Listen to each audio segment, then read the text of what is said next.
Now, with the June the 30th deadline to reach a deal on Iran's nuclear program approaching, some U.S. lawmakers are laying down what they call red lines.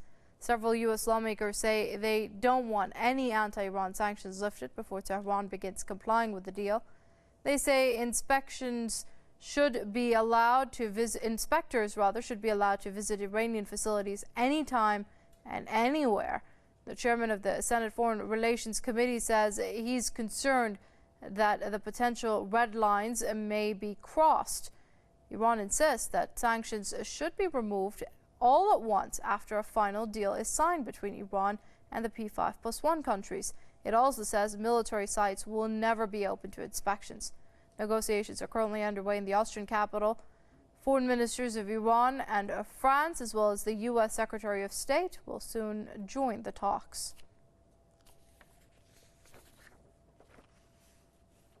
Let's speak to Jan Oberg. He's the founder of transnational.org, and he joins us via Skype from Lund. Many thanks for joining us here on Press TV, sir.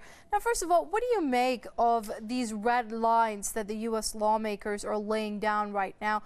The U.S. lawmakers haven't really played a very positive role throughout the course of these negotiations, now have they? No, not at all.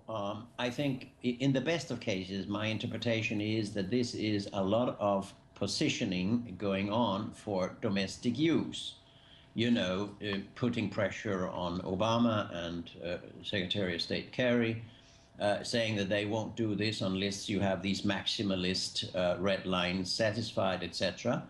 And all this, of course, is not helpful because it sends signals to Iran to also begin to position itself in ways that are not necessarily in compliance with, for instance, the Lausanne Agreement signed 3 months ago by your foreign minister and the foreign secretary of the EU.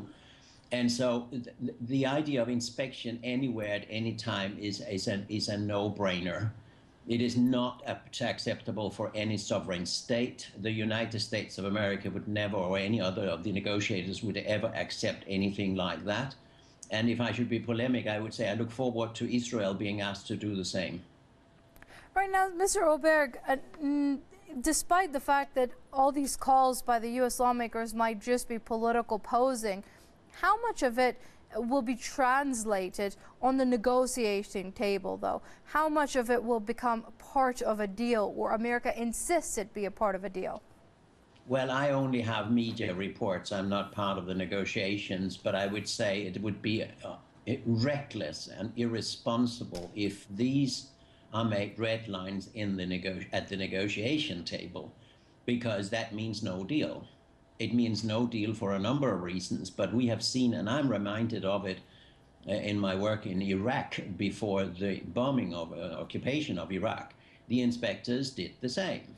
The U.S. required the same inspections anywhere, in any house, any place, without prior notice and things like that.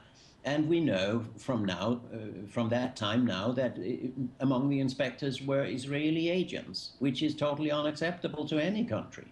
Now, this transparency issue is used for maximalist purposes to derail the possibility of a deal. And I must say, I'm appalled by this type of positioning, because it could have those dangerous effects. Because almost any deal from, let's say, play now that we are seeing this only from a Western or US point of view, any deal is better than no deal, because if there's no deal, there are also no obligations on the part of Iran.